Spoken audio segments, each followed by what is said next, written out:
하나님의 말씀은 로마서 10장 13절에서 14절까지 말씀, 신약성경 253쪽입니다.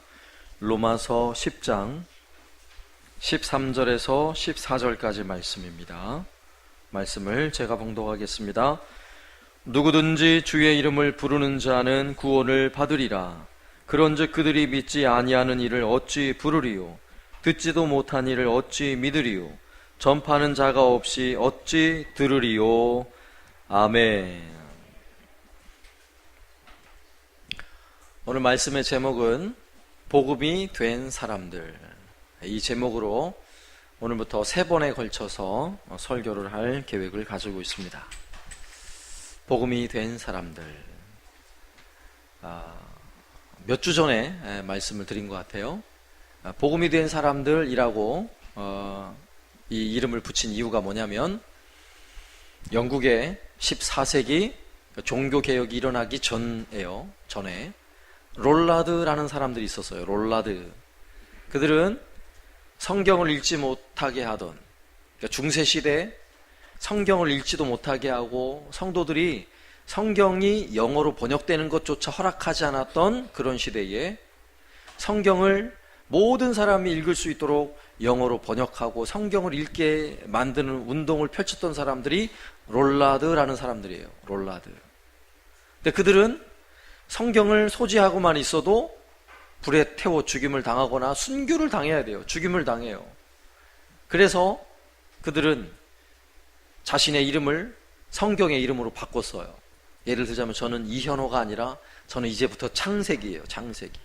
그러면 창세기를 1장부터 50장까지 다 암송한 사람이에요. 자기 이름을 성경으로 이름을 바꾸고, 그리고는 사람들에게 기록된 성경을 가지지 못하게 하니까 그 성경, 암송한 성경을 전하는 사람들, 그들이 바로 롤라드예요. 롤라드. 자, 이런 의미에서 우리 한사랑교회 모든 성도들이 복음이 되었으면 좋겠다. 복음이 된 사람들 이러면 좋겠다, 이런 마음을 가지고 3번에 걸쳐서 설교를 하려고 생각을 하고 있습니다. 제가 한사랑교회에 부임한 후 지나온 시간들, 한 10년의 세월을 한번 쭉 생각해 봤어요. 가끔 지난 세월을 생각해 보면 후회할 때가 있잖아요. 후회할 때. 특히 많은 사람들이 후회할 때가 언제냐면, 부모님이 돌아가시고 나면 후회를 해요. 내가 살아계실 때 조금이라도 좀 잘해드릴 걸, 좀 맛있는 음식이라도 또 한 번이라도 더 대접해드릴 걸. 자, 이런 후회하는 마음을 가지게 되죠. 그리고 또 어떤 사람들은 일을 하다가 은퇴할 시점에서 내가 일할 때 내가 좀 더 이렇게 한번 해볼 걸, 또 이런 마음을 가질 수도 있겠죠. 저도 종종 내 삶을 돌아보면서 과연 하나님 기뻐하시는 일을 제대로 하고 있는가 하면서 나 자신을 돌아보게 됩니다. 한사랑교회 부임한 지 10년이라는 세월, 지나온 세월을 한번 회상해 봤어요. 제가 한사랑교회 처음 부임했을 때 그때가 어제 같아요. 어제 같아요. 여러분도 제 얼굴을 보면은 어제 같죠? 어제 같죠? 제가 부임할 때는 30대였어요. 후반. 근데 지금은 40대 후반. 그런데 10년의 세월이 얼마나 빨리 지났는지 몰라요. 제가 처음 한사랑교회 부임할 때는 교회 안에 느껴지는 제 마음이 늘 아픔이었어요. 아픔.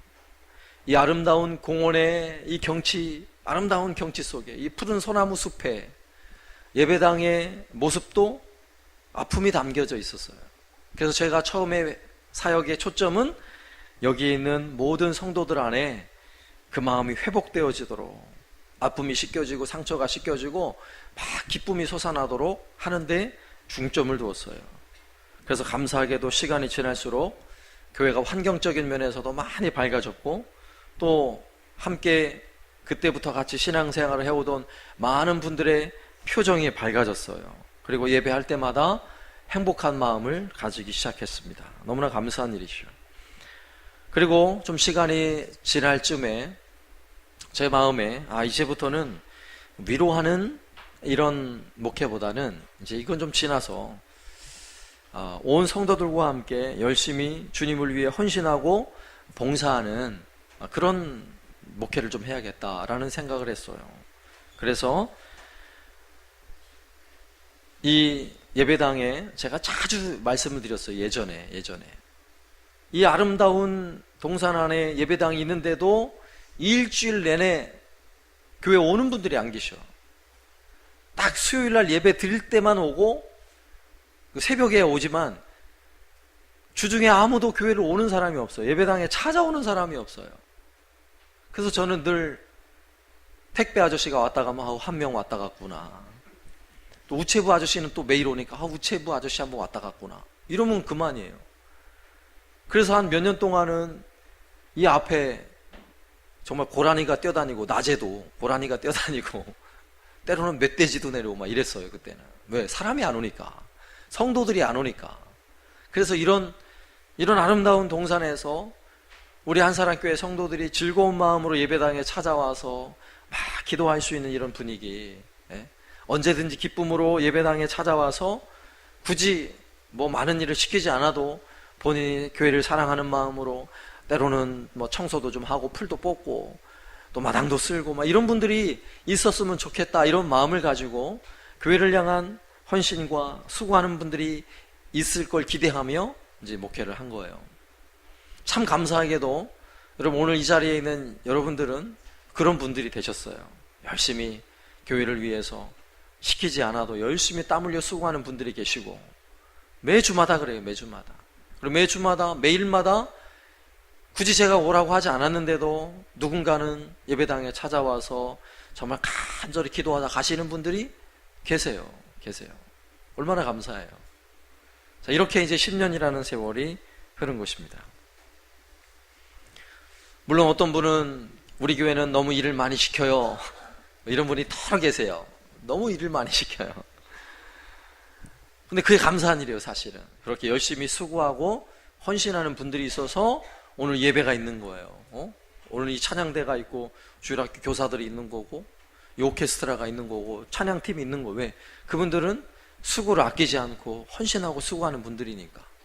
또 여러분이 이렇게 쾌적한 환경에서 예배를 드릴 수 있는 것도 주중에 누군가는 이 자리를 다 깨끗이 정돈하고 청소하는 그런 많은 수고하는 봉사의 손길들이 있어요. 너무너무 감사한 일이죠. 정말 감사한 일이에요. 여기 계신 여러분이 다 주인공이라고요. 그 주인공. 이 설교를 하고 제가 떠날 것 같은 분위기죠? 고별 설교하는 분위기. 그런 건 아니에요.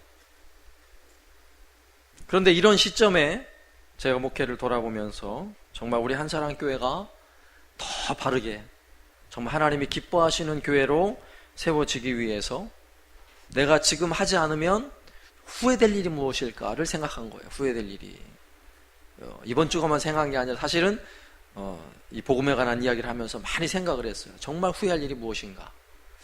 예전에도 내가 목사가 되면서 내가 전수화 때 이렇게 할 걸 하면서 후회한 적도 있었고, 또 주일학교 다른 교회에서 부서를 맡아서 섬기고 봉사하다가도 그 부서를 다 내려놓고 이제 부임지를 옮길 때도 내가 주일학교 아이들과 함께 이렇게 더 열심히 할 걸, 이런 후회한 적이 있었기 때문에 내가 한사랑교회에서도 과연 내가 이 모든 사역을 내려놓을 즈음에 내가 후회할 일이 무엇인가, 만약에 후회할 일이 있다면 과연 무엇일까.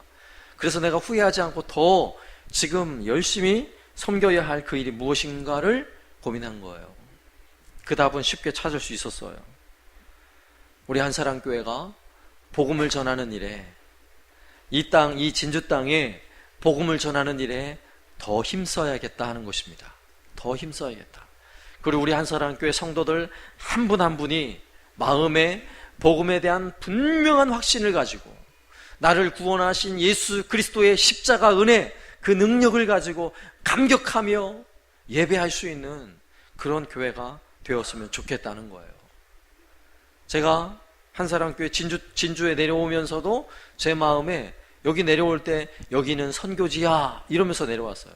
여기는 선교지야.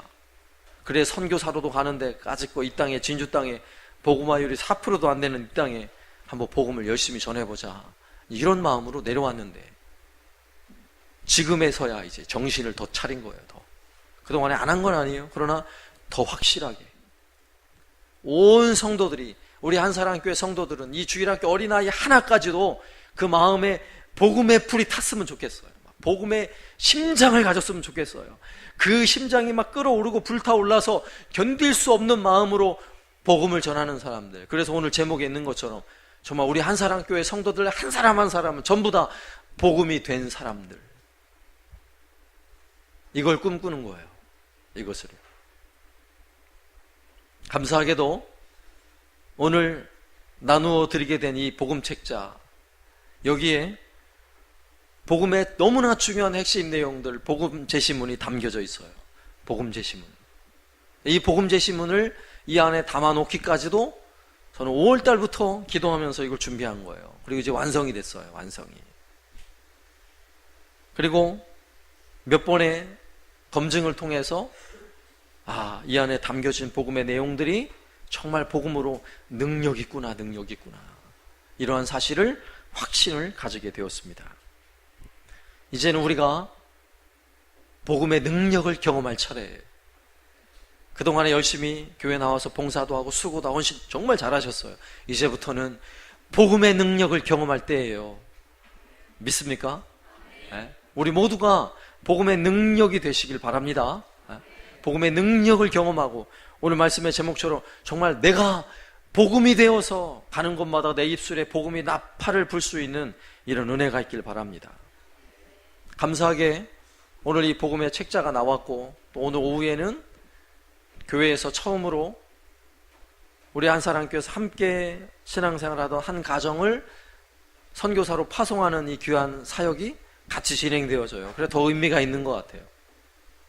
우리는 파송도 하지만 우리가 살고 있는 이 땅에 복음을 심기 위해서 열심히 그 일을 감당해야 할 것입니다. 그래서 오늘부터 3주간 동안 복음의 비전을 선포하는 거예요. 복음의 비전.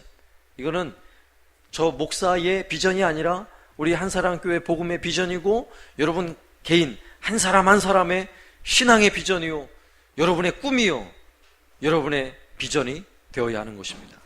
그 비전의 내용을 한 줄로 요약을 해봤어요. 한번 따라서 하세요. 복음으로 살고, 복음을 나누고, 복음으로 부흥하자. 바로 이거예요.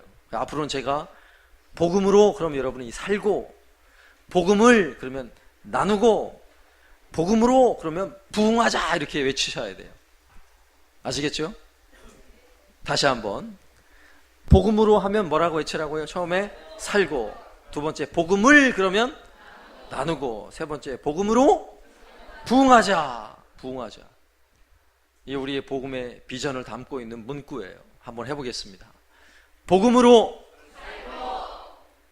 이거 비전을 외치는 목소리가 아니에요. 다시 한번 하겠습니다. 복음으로 복음을 복음으로 아멘. 네.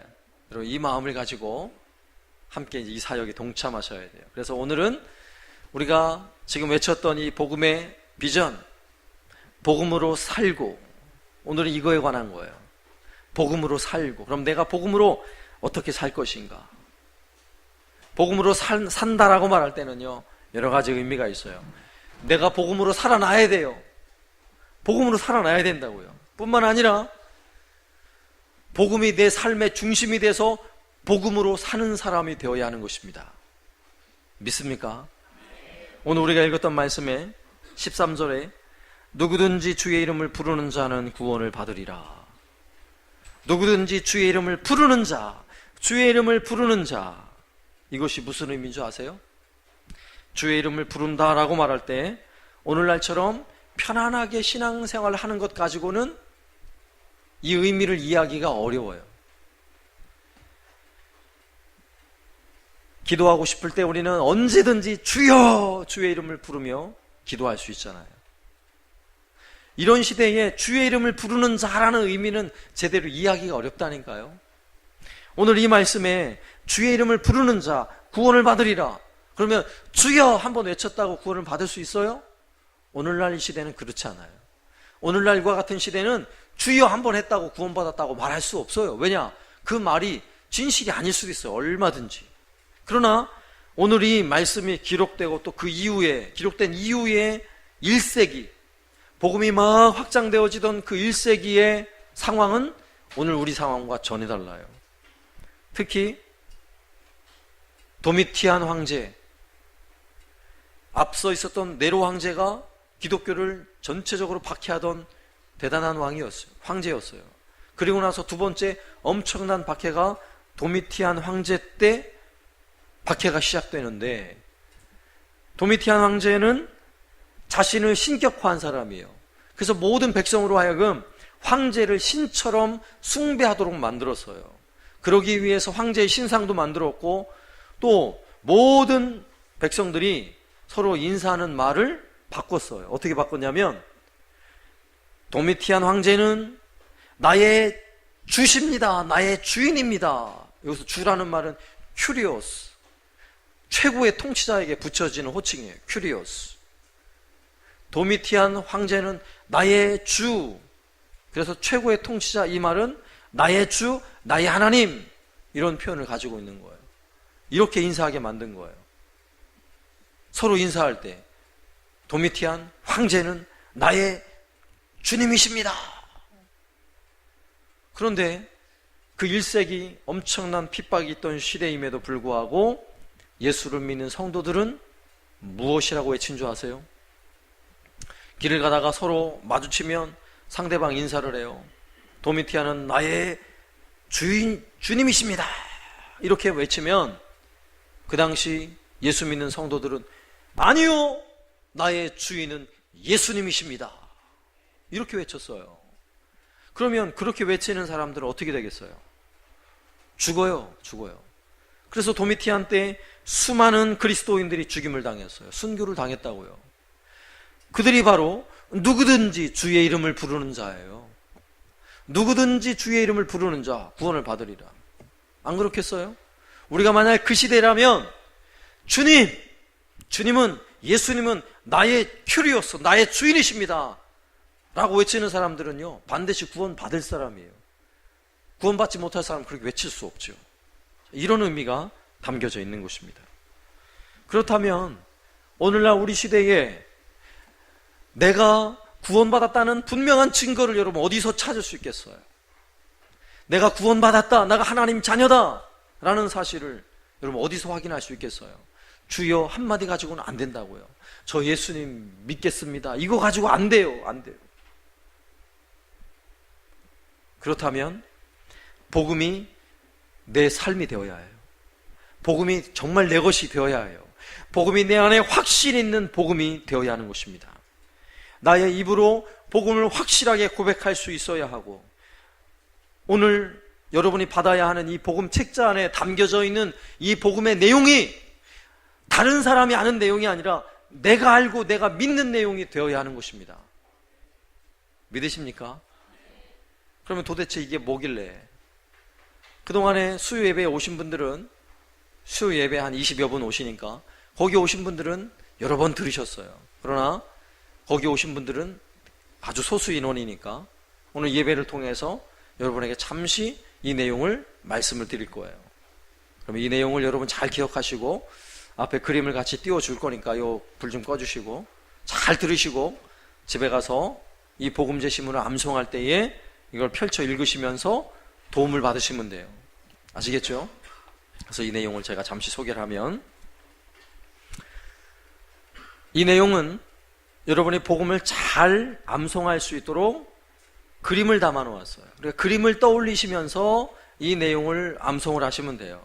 그래서 이제 앞으로 이 암송할 수 있는 성경 공부반을 9월 한 달 동안 또 만들 거예요. 혼자서 어려우니까 함께 참여하셔서 외우시면 이걸 확실하게 여러분이 암송하고 이해를 하고 계시면 복음을 통해 여러분의 개인의 삶에도 복음으로 말미암는 놀라운 능력을 경험할 줄로 저는 확신해요. 여러분 확신 안 하세요? 확신하세요? 예, 아직 안 들었으니까 확신 안 한다고 치지만 여러분 듣고 나면 확신하셔야 돼요. 확신. 아시겠죠? 그 내용을 살펴보면, 먼저 첫 번째는 만남에 관한 내용으로 내용이 시작돼요. 성공하거나 꿈을 이루기 위해서는 사람을 잘 만나야 합니다. 다 동의하시죠? 사람 잘 만나야 돼요. 그 중에서 누굴 잘 만나야 돼요? 넘겨주세요. 친구 잘 만나야 하죠. 배우자 잘 만나야 하죠. 친구 잘못 만나면 이런 어린아이들은 맨날 PC방 가 살아야 돼요. 친구 잘못 만나면.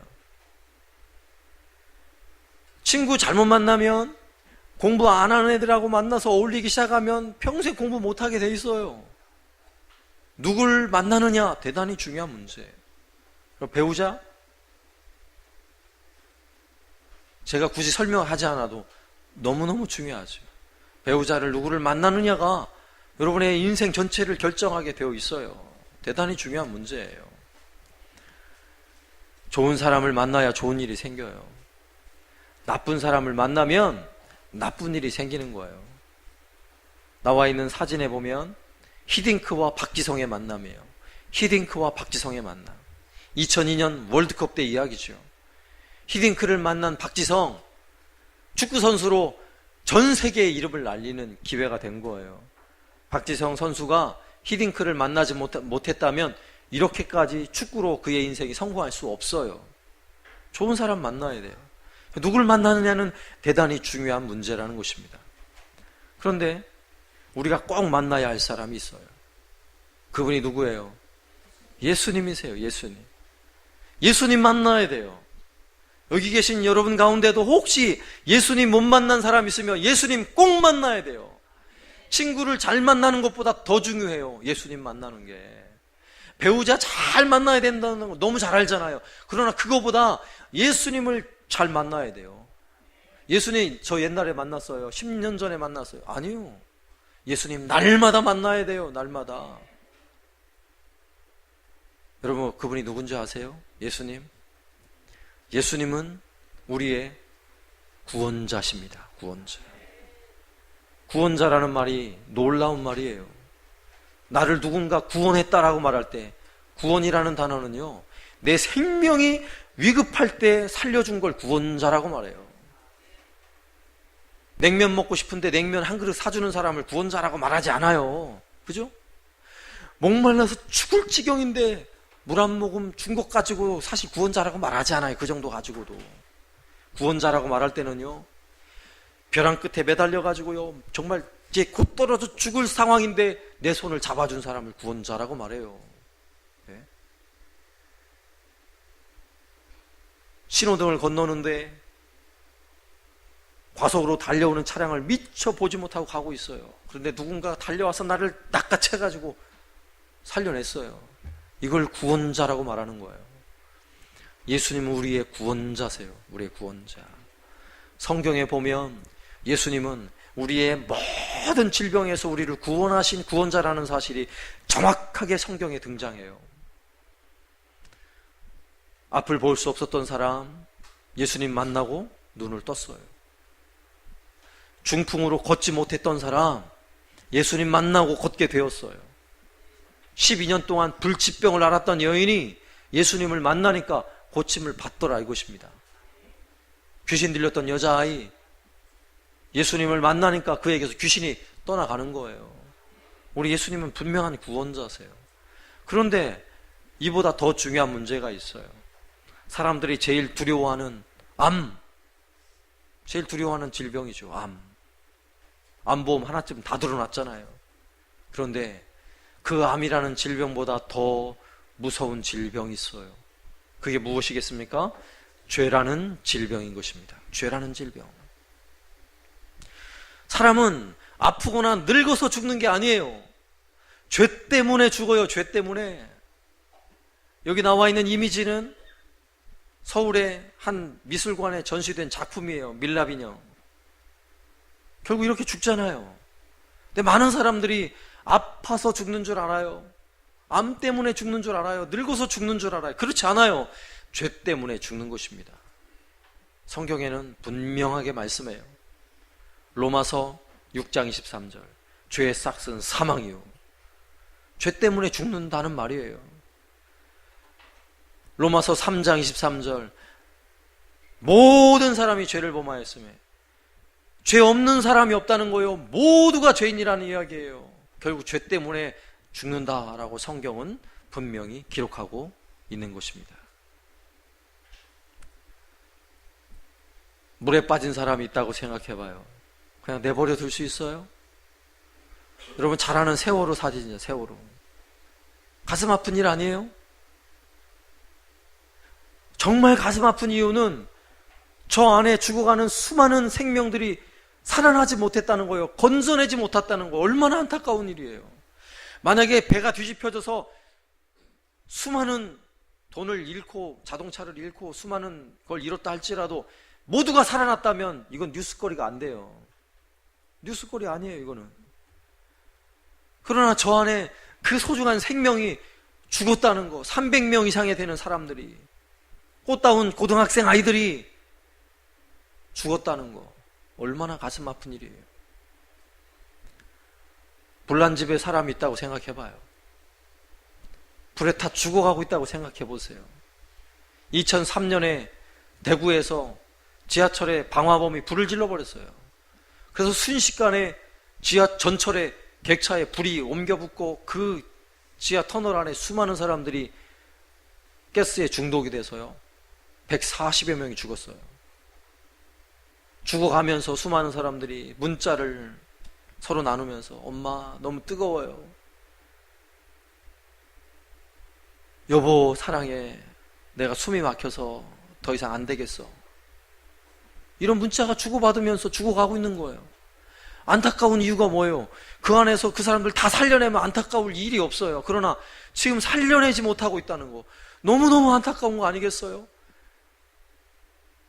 이렇게 사람이 죽어가고 있다는 것은 너무나 안타까운 일인데, 우리 인생에 이 죽음의 문제는 질병의 문제가 아니라 그랬잖아요. 무엇이 문제예요? 죄 때문에 죽어가고 있는 거라고요. 죄 때문에. 알겠어요? 세상에 죄 없는 사람이 없으니까 죄 때문에 죽어가지 않는 사람이 단 한 사람도 없어요. 모두가 죄 때문에 죽어가고 있는 것입니다. 우리가 이 사실을 모른다면, 이 사실을 방관한다면 우리가 죄값을 받아야 돼요. 죄값을 받아야 돼요. 성경은 분명히 말씀해요. 사도행전 4장 10절 말씀, 12절 말씀. 다른 이로서는 구원을 받을 수 없나니 천하 사람 중에 구원받을 만한 다른 이름을 우리에게 주신 일이 없습니다. 오직 예수님만이 우리의 구원자십니다. 오직 예수님만이. 우리는 모두가 죄인이라는 사실을 아셔야 돼요. 죄인이라는 말은 좋아하는 사람이 하나도 없어요. 저기 나오는 저 아이도 우는 이유가 바로 그거예요. 내가 죄인이라고? 억울하죠. 태어난 지 얼마 되지도 않았는데 나보고 죄인이라고? 근데 어쩔 수 없어요. 사람은 태어날 때부터 죄인이요. 죄 없는 사람은 세상에 아무도 없어요. 그래서 어떤 사람은 말해요. 네? 저 여자아이가 저 아이의 누나라고 생각하세요. 누나. 어떤 사람 나는 죄가 없어, 그렇게 말하는 사람이 있어요. 물론 강도지 살인하지 않았어요. 그러나 거짓말을 해도 죄인 거예요. 거짓말을 해도 죄예요. 누군가를 미워하기만 해도 마음으로 이미 살인을 한 거예요. 죄는 마음에서부터 시작됩니다. 죽은 파리가 빠져있는 저 물 시원하게 들이킬 수 있어요? 마실 수 있어요? 못 마셔요. 죽은 파리 하나 때문에 마실 물 버려야 해요. 그리고 여러분의 마음에 있는 작은 죄 하나, 그 하나 때문에 여러분의 마음이 얼마나 더러워질지 한번 생각해 보셨어요? 작은 죄 하나 때문에 온통 내 마음이 더러워지는 거예요. 하루 이틀만 씻지 않아도 우리 몸에서 냄새가 나요. 이 사진에 나온 이 할아버지, 80세 할아버지인데 20살 이후에 60년 동안 단 한 번도 세수도 안 하신 분, 단 한 번도 양치질 안 하신 분이에요. 얼마나 더러워요. 혹시 여러분의 마음 씻어본 적 있어요? 마음을 씻어보지 않으면 이 할아버지보다 더 더러워요. 우리 마음이 얼마나 더러워요. 우리나라에 성철 스님이라는 아주 유명한 분이 계세요. 이분은 자신의 인생의 죄를 씻기 위해서 대단히 노력하신 분이에요. 집에서 모든 가족들과 수절하고 깊은 산속에 들어가서 자신의 죄를 씻기 위해 53년 동안 수행을 했어요. 그런데 자기가 죽기 한 9년 전부터는 잠을 잘 때도 바닥에 등을 대본 적이 없는 분이세요. 자신의 죄를 씻기 위해서. 근데 이분이 죽을 때 멋진 유언을 남겼어요. 진실한 유언을 남겼어요. 그 딸에게도 딸아, 그 딸의 이름이 피리예요. 피리야, 내가 인생을 잘못 살았구나, 미안하다. 이런 유언과 함께 이렇게 유언했어요. 우리는 구원이 없다. 죄값을 해결할 자가 없기 때문이다. 나는 지옥에 간다. 이러고 1993년에 이분이 죽었어요. 양심적인 분이에요. 스스로 죄를 씻어보려고 했지만 도무지 죄를 씻을 수 없다는 사실을 깨달은 거예요. 지금도 수많은 사람들이 자기 스스로 마음의 죄를 씻어보려고 하지만 죄를 씻을 수 있습니까? 없어요. 죄를 씻지 못하면 결국 지옥에 가고 마는 것입니다. 죄 때문에 죽어서 지옥에 가는 거예요. 세월호의 아픔보다 지옥의 고통은 더 큰 것입니다. 너무나 안타까운 거예요. 우리의 죄값을 해결할 사람이 우리에겐 필요한 것입니다. 예수님이 이렇게 말씀하셨어요. 나는 의인을 부르러 온 것이 아니요 죄인을 부르러 왔노라. 이게 복음 아니겠어요? 복음. 예수님이 의인을 부르러 왔다면 우리는 복음이 아니에요. 그러나 예수님이 죄인을 부르러 오셨다면 오늘 우리는 복음을 접한 사람들이에요. 죄인이라는 사실을 우리가 인정한다면 그래서 예수님 만나게 되는 거예요. 그래야 예수님 믿고 죄를 해결하고 천국에 가는 거 아니겠어요? 그러면 이 예수님은 우리의 죄를 해결하기 위해서 어떻게 하셨는지, 예수님은 어떻게 우리의 죄를 해결하셨는지를 알아야죠. 십자가 형틀에서 손과 발에 못이 박혀 죽으셨어요. 예수님의 죽으심은 자기의 생명으로 우리의 죄값을 해결해 하셨다는 거예요. 예수님은 죄가 없는 분이시지만 이렇게 십자가에 죽으신 이유는 그분의 생명이 우리의 죄값을 대신했다는 것입니다. 이 사실을 마음으로 믿고 회개하면 어떤 죄를 할지라도 용서받아요. 예수님 한편에 강도짓을 하다가 십자가에 매달린 강도가 있어요. 한편 강도. 그는 강도라고요. 아마 사람을 처참하게 죽였을 수도 있어요. 정말 나쁜 사람이에요. 근데 그도 십자가상에서 예수님을 믿었어요. 예수님 믿었어요. 저를 기억해 주십시오, 예수님. 예수님은 그 죄인에게 그래, 오늘 내가 나와 함께 낙원에 있으리라. 그가 어떤 죄를 졌다 할지라도 예수님 믿고 마음으로 믿고 회개하니까 놀라운 구원의 은혜를 경험하게 된 것입니다. 로마서 10장 10절에 사람이 마음으로 믿어 의에 이르고 입으로 시인하여 구원에 이르느니라. 마음으로 믿으면 함께 기도하는 거예요. 어떻게 기도해요? 이렇게 기도하세요. 마음으로 믿으면, 그분이 정말 마음으로 믿었다면 저를 따라서 한번 기도해 보겠습니다 하면서 기도하는 거예요. 영접기도. 예수님, 나는 죄인이었습니다. 예수님께서 나의 죄를 위해 십자가에 죽으셨다는 사실을 이제야 알았습니다. 나의 죄를 용서해 주십시오. 이제부터는 예수님을 믿고 따르겠습니다.